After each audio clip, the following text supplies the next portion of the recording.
What's up guys, my name is Julian, your solar expert, and today I have my first video in over 6 months that I'm making because the last 6 months in the industry has been absolutely insane. You've probably heard of the solar tax credit going away for homeowners, and that is true, and once that was signed, it created an insane rush. I mean, the analogy that I've been making for the last several months is it's kind of like if you are a restaurant and you have 30 tables, let's say, all of a sudden you had 500 people waiting in line to get a seat, and how difficult would that possibly be? You'd have to just even turn away people straight up, which is what we've had to do a lot of the time because these projects took several months and it's been a mess, but we're mostly through the storm now. We're through the new year, we're into January of 2026, and the landscape for the best way to go solar has completely changed, mainly due to this tax credit going away. But, and I don't mean to spoil the video, you can still get the tax credit. And so I'm going to be explaining the new best way to go solar and the pros and cons of the 4 different ways to go solar. You can still purchase with cash, the easiest, simplest way of all. You can purchase with a loan, which is, very common. People want to go zero down solar, and so you can still have a clean purchase with a loan. You can still do a traditional 25-year PPA or lease, which has been traditionally the Sunrun product. And as of this year, the prepaid PPA, which has never really been a popular option previously, but now with the new tax laws, the way they're written, I believe every savvy, smart buyer for the most part is going to go with one of these prepaid PPAs, and I'm going to be explaining the whole reasoning and what to do. So with that being said, I'm going to quickly go through the cash and loan first, and then I'm going to kind of get into these PPA products and explain them as well. But real fast before we get into it, if you need help going solar, please do not hesitate to either go to my website, trustedsolarpros.com, or reach out to me directly on my cell phone, 760-473-5878. Send me a text if I don't answer. You can even email me. All of my information is below in the description. All right, let's get going. So if you are looking for a cash purchase, there are still some benefits over all of the other options, which is that you have instant full control. There's no middleman, there's no guidelines or domestic content or foreign entity of concern requirements where you can't get a system installed because there's a certain product that is not allowed. And so if you are wanting to customize your system, just pay upfront, have no shenanigans at all, and really just have an ROI that's easy to calculate. You can pick your installer or company. You can do everything in the most customized fashion with a cash purchase still. And for a lot of people, I think they're still going to just choose cash because of maybe a certain battery product that they really want, and it's the only way to get it. And ultimately, if it's not as much about your savings or the quickest ROI, there's still a lot of benefits to just paying cash. But of course, the negatives, the cons are that no longer, as I've already alluded to, there is no 30% tax credit. Now, there could be some local or state incentives or rebates available still, and I'm not gonna really get into all the, there's thousands of utilities throughout the country that have, certain rebates, but for the big boy incentive, the ITC, the 30% tax credit, that is no longer, of course, available to you. So what was the cheapest option last year is no longer the cheapest option anymore. And so that is, of course, the negative. If your system was $50,000 last year, you would have been eligible for a $15,000 tax credit, and that's not the case. And so you're stuck paying the full 50 grand instead of what would have been 35,000 net. Now, the other con with paying cash is that your workmanship warranty is completely dependent upon choosing a good company to buy your system from. One of the most common calls that I receive today are people that are sitting there with a broken system or something isn't working correctly, and either the original installer has blown them off and are not honoring the workmanship warranties because they were kind of an unethical company to begin with, or they've gone out of business, and it's probably the latter. There have been hundreds and hundreds of installers that have completely just went bankrupt over the last few years.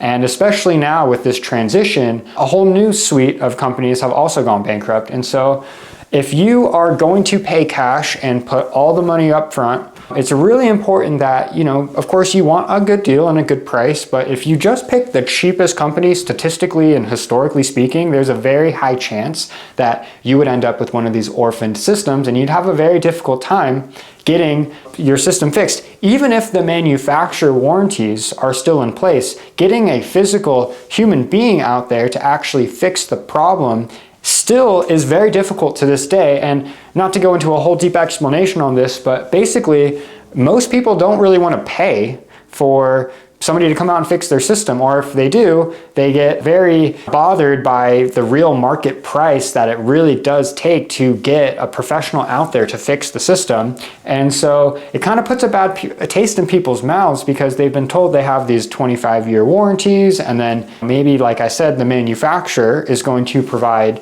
the new panel or the new inverter, but then you have this brand new company that did not install the system that you've convinced to come out or will offer to come out and fix it for you, and they're going to charge you the full market value because, quite frankly, as a business, you can't really afford to go around and just fix other people's systems without getting paid for it. And so as an industry, we have a problem to figure out.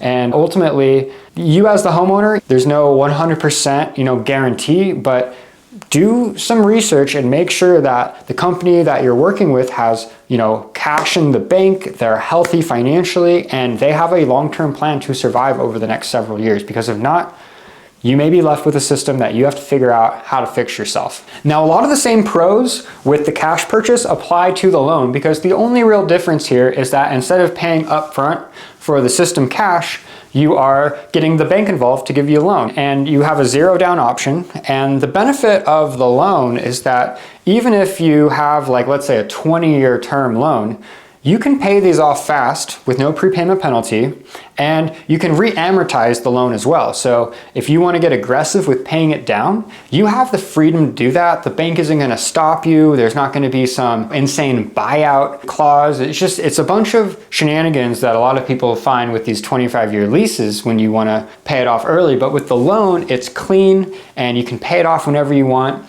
And another benefit is that it's a fixed payment. There are some loans that are in development that are going to have that kind of increased cost or escalator payment. But for right now, for the most part, if you get a loan, you can pay it off fast, it's a fixed payment, and a lot of people really enjoy the simplicity of it. A lot of time you can get, a good rate from a credit union, for example, and it's an overall pretty simple process. And you still get all the freedoms of picking which equipment you want and which installer you want and all of that.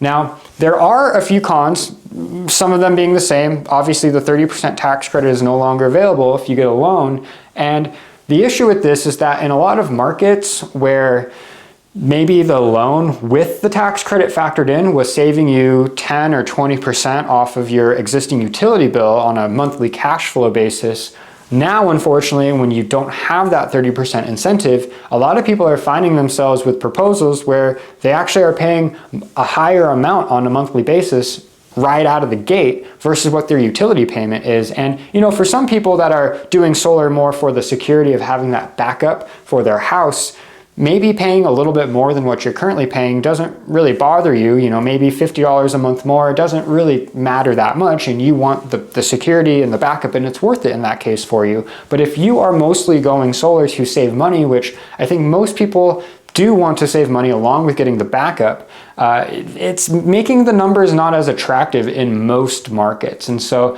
that's kind of the downside right now, is that naturally with the higher interest rates and without the incentives, cash flow savings first few years is either impossible or very difficult to achieve. Another con with the loan, and this isn't really a con, but I just wanted to put it in there for a quick explanation, but if you go with, let's say a cheaper company, or a company goes out of business, or you have an equipment failure and people aren't coming out to fix the system quickly for you, a lot of people get mad because they're like, I'm still paying on my loan every month, and now I have a utility bill in the interim before the system gets fixed. And I just wanted to kind of quickly explain that if you get a loan, they're not directly tied to the system's performance. They're not the installer. They're just the bank that's funding your project. So similar to if you bought a used car, and let's say you got a 3 or a 4 or 5 year loan on that car, and it's out of the manufacturer's warranty, and let's say after a year it breaks, you still have a loan that's outstanding for that car. You still have to pay the car off. And so I think a lot of people, they're in the scenario where they're just frustrated because their original installer isn't around or anything, and they can't get anyone out to fix it fast, and it could be several months before the system is operating again, and meanwhile they're still paying their monthly loan payment, and now they have to pay their utility bill in the interim because they're taking a lot more power from the grid. And I just wanted to make sure that people understand that when you get a loan, that's not the solar company. So it's not really a con, it's just I wanted to make sure people understand that there's different entities involved. Okay, so if you had watched my videos previously, to summarize this whole video, basically, this was the best way to go solar before the change. Now, after 25D tax credit went away at the end of 25, these two options, especially this one, in my opinion, are going to be a lot better. I wrote the 25-year traditional PPA in kind of a dark orange because I still have a lot of issues with how they're structured, how they're sold, and the verbiage being kind of vague and manipulative, and I'm going to explain that. So with the PPA, that's like Sunrun. When Sunrun knocks on your door, they're going to push you into this 25-year PPA. And there are certain pros to the PPA. I don't want to make the whole thing sound like it's awful. The pros are that it is the easiest way right now, month one, to get savings. And so the concept of the PPA, which stands for Power Purchase Agreement, is essentially a service agreement where you are having another company come and install a system on your roof. You're not paying for the system, but you are contractually agreeing to purchase the power that that system produces at a set rate. Now, obviously, for anyone to do this, it has to be a lower rate than the utility company, and they are. And so you can actually get an entire solar system installed with battery backup and pay less month one than what the utility charges, which is great if you don't want to get a big loan, pay down a bunch of cash, and you don't want to affect your debt to income. That's kind of one of the nice things about the PPA, is that technically another company owns it, and so you're just agreeing on a monthly basis to pay for the power, and you don't have to maintain it. If the system breaks, there is a production guarantee, some issues with the production guarantee, but it could save some people from having systems that were just out for months and months and months. So overall, the pro is that it's the easiest way to just save money month one. And also, in the opposite sense, like I just explained up here with the loan, how the bank is not connected to the actual system itself. When you do a lease or a PPA, the 25-year payment is going to the people or the company that own the system, and they are required to maintain it. So in this sense, there's only one entity, which I think is a pro, because if the system is not working for a large amount of time, I've even seen some lawsuits happen, not to get kind of negative all of a sudden, but I've seen lawsuits happen where people got out of their PPAs completely, and because it costs so much money for the company to come get the equipment off the roof, they just leave it on the roof, and people kind of got a free system after this lawsuit went through because they failed to service the system. Obviously, you just want the company to come and service and take care of the system like they said, but I have seen over the years people get out of these PPAs given the company was not living up to their end of the contractual agreement and servicing the system as required. So you don't have a bunch of different entities in this case, which I think is a good thing. And as I just alluded to, there's not a loan. Technically, you're not going into debt. You are signing up for a long-term agreement to pay for that power, but it's not going to affect your DTI or anything like that. And one huge selling point of this traditional PPA is that they claim, because the solar is a service, not a product, that they have to keep your battery going. And so if the battery poops out after 10 or 15 years, which the warranty for these batteries are often 10 or 15 years versus the solar panels, which are often 25 to 30 years, then they at least claim that they're going to come and replace your battery. I wrote maybe in red in parentheses at the end of that fourth bullet point, and that's because a lot of these companies are not great at servicing systems, even though they claim they do. And sometimes people are waiting months and months and months to get like for example, a solar edge inverter replaced. And those are like between $1,000 and $3,000 depending upon the model. So my gut tells me that a lot of these companies are going to be fighting homeowners or saying you don't qualify for a free battery yet. And I don't mean to be negative about it, but I've just seen how they've treated people with their existing service contracts, and I have a lot of issues with it. And ultimately they say on paper you're going to get a free battery at some point halfway through when that battery does eventually go bye-bye.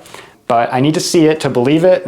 Not a single project that I've ever heard of so far has had that happen, because these batteries have only been installed for a few years and they last at least a decade. And just like I mentioned a minute ago, the PPA is the answer if you want instant monthly savings right out of the gate. It is important to understand that most of these have escalator payments, which are oftentimes not explained to you when the salesperson is sitting there.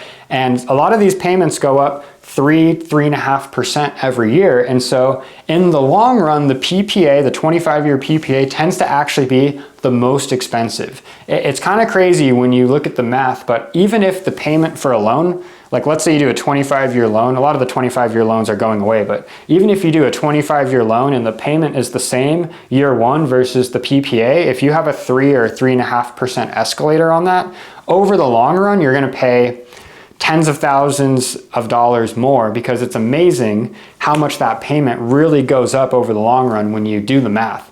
A 3% increase or a 2.99% increase per year actually doubles the payment. So if your year one or month one payment is $200 a month, that's going to be about $400 after year 25 versus a loan where it would just stay at the $200 for the whole time.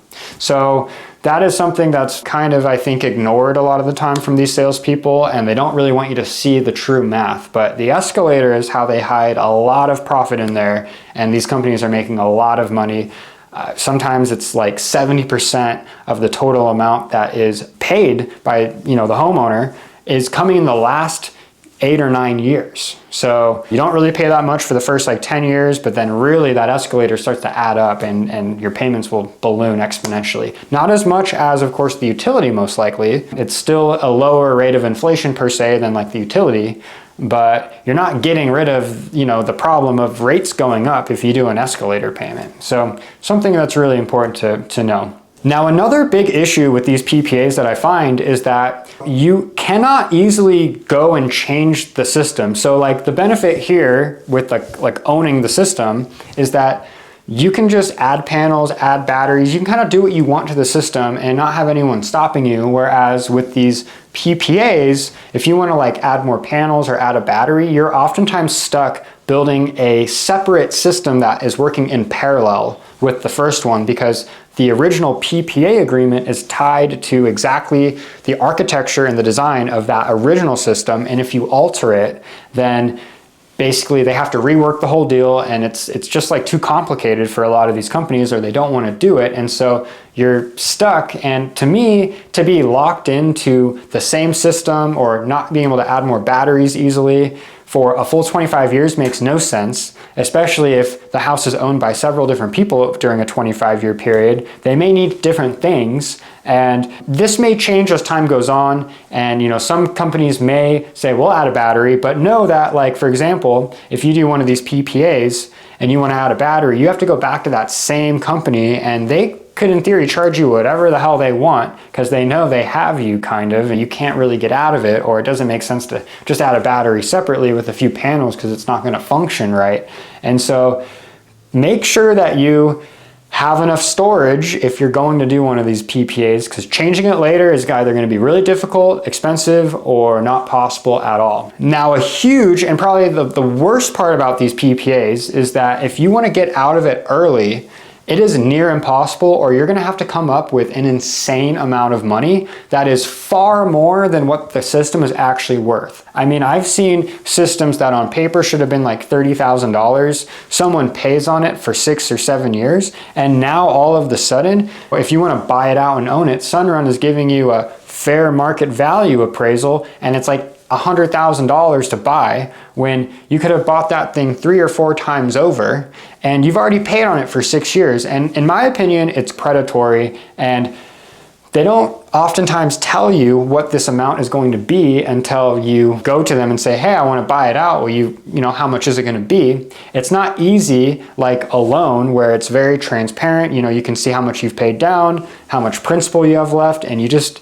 you know, with this, you can just pay the principal down, and it's way cleaner and cheaper. So you can kind of use the loan as an easy way to get the lower payment, but then pay it off. Whereas the 25-year PPA, just know that it's not in your financial benefit to pay it off early. It is always going to make sense to just write out the monthly payments. And even if you sell your house, you're going to want to transfer it. Buying it out is going to cost you so much more money than what you ever saved that you're going to be putting yourself in a very bad position. So just know that if you do one of these 25-year PPAs, it really should be thought of as a service agreement and not something that you're going to want to buy out or make an investment. It's just a cheaper cost of power, and that's really it. So, okay, so let's get to the most exciting part about this whole board, which is the prepaid PPA.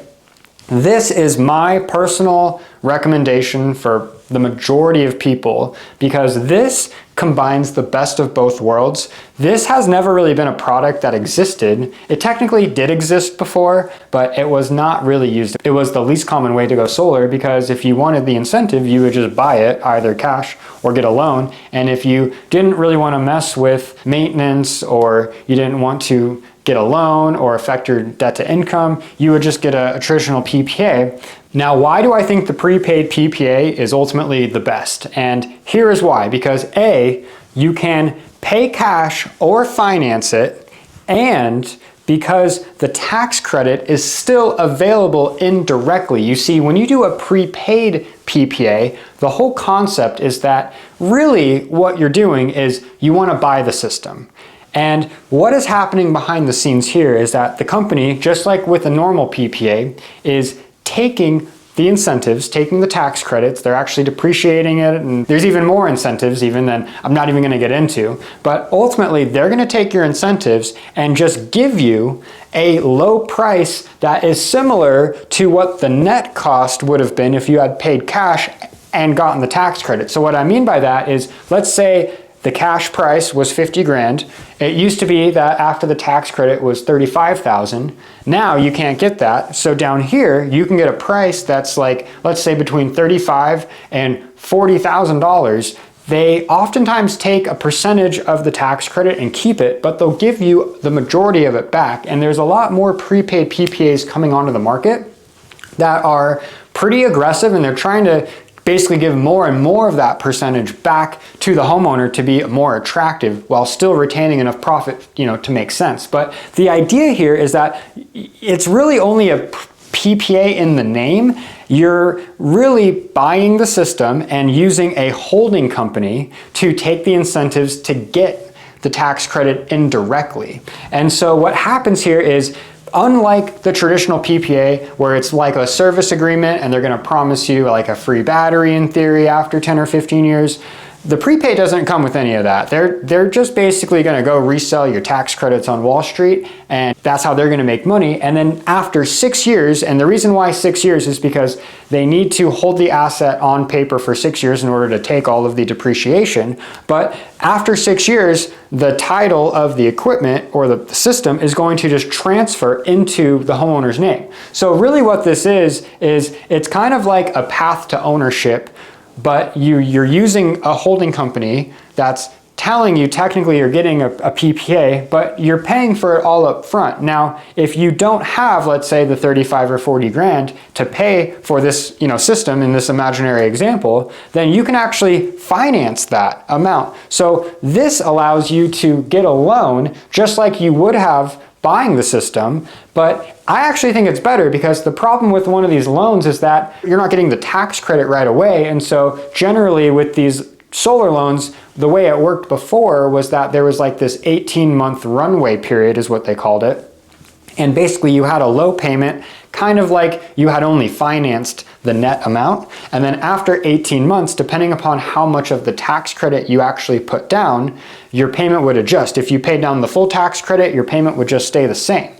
With the prepaid PPA though, you don't need to worry about waiting a year or so or whatever to get your tax credit, because you're just getting the discount right off the bat.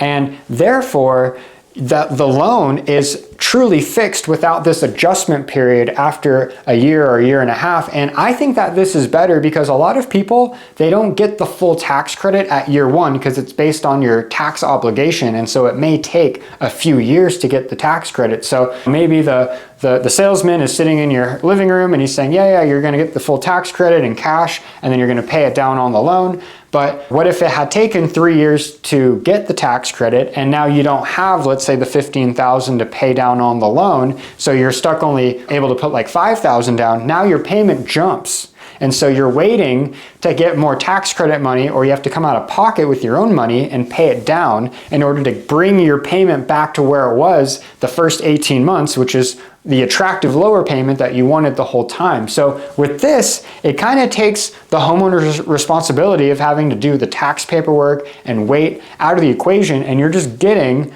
the discount, the majority of your tax credit in a discount. And so I think that this is going to be the obvious way that most people are going to go solar, because the beauty of this is that you can still pay that loan off really quick if you want, and you get all the benefits of having the lower cost. And here's the cool thing too. If you, in theory, after 6 years don't want to just have the system free of charge, you can choose to keep the system in that PPA company's name.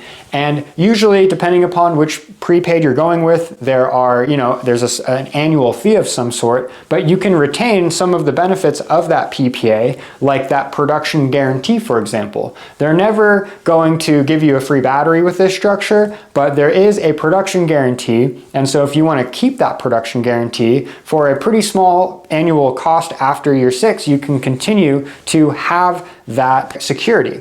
Now, there are some negatives with this, and that is that a lot of the laws that changed has to do not only with the tax credit going away, but certain equipment not qualifying anymore. There's two main requirements that the industry has had a nightmare dealing with, and that is, first one is the DC or domestic content requirement, which is that a certain percentage of the equipment that you are installing has to be made in America. And there's this whole complex tax code now that has made everything really difficult, and a lot of it doesn't even truly make sense, and a lot of products have been disqualified. And the other one is FEOC, Foreign Entity of Concern, which is our administration's labeling of different countries that are apparently our enemies now.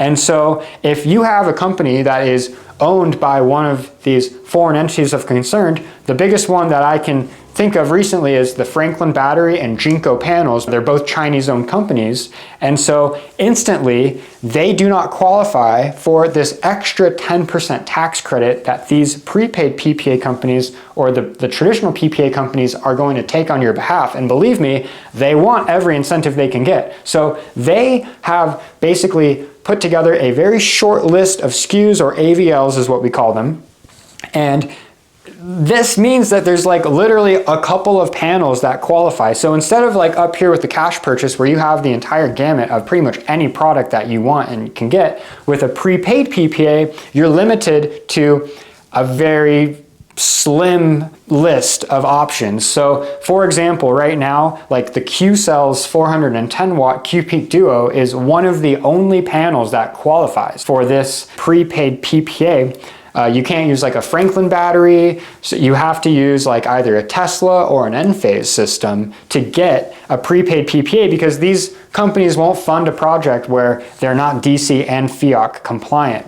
And so that's kind of the one downside, is that you have less choice, but that doesn't necessarily mean that you're lowering the quality. I mean, everything that is still being offered is extremely high in quality. It's just that you have less option. And then the other part of this that I just wanted to say is similar to a normal loan, and unlike the traditional PPA, if you get a loan, the bank is, again, disconnected from the actual system's production or the system's performance. The reason why I think the prepaid PPA is just a no-brainer is because for so long, the industry was scared that once these tax credits go away, ownership wasn't going to make sense anymore. But if you can pretty much just get somewhere in the range of 20 to, I've even heard future PPAs giving up to 40% off in certain circumstances. This could actually end up being an even more attractive option than buying the system with the tax credit, and still getting some protections like a production guarantee. And so we were all kind of worried for a long time, and all of a sudden we're starting to realize, wait, this could actually be a better deal than before. And it's quite ironic that our administration wanted to kind of get rid of the incentives for renewable energies, but the big banks and the big money that lobbied for 48E to stay, actually they're going to be getting more incentives than they were before. And because everyone's going to be using one of these two mechanisms to get their solar pretty much, ironically there's going to be more federal money going towards renewable solar projects. I don't know if this was intentional or not. I have been extremely excited about all of these new options. I am very, very happy with the numbers that I am seeing based off the few first prepaid PPA deals, that the numbers are looking even better than before. So anyways, I'm going to be coming out with a lot of more future videos explaining more details on this, more head-to-head comparisons versus just an overall, review of all the different options at once, so I can give more thorough information and specific information. But I really hope that you found this helpful. Please reach out to me if you need help going solar. 760-473-5878 is my direct cell phone number. I have a whole team of guys around the country that are amazing consultants. They're area experts, and we really want to help you out and be your solar people. So please reach out, and looking forward to talking to you soon.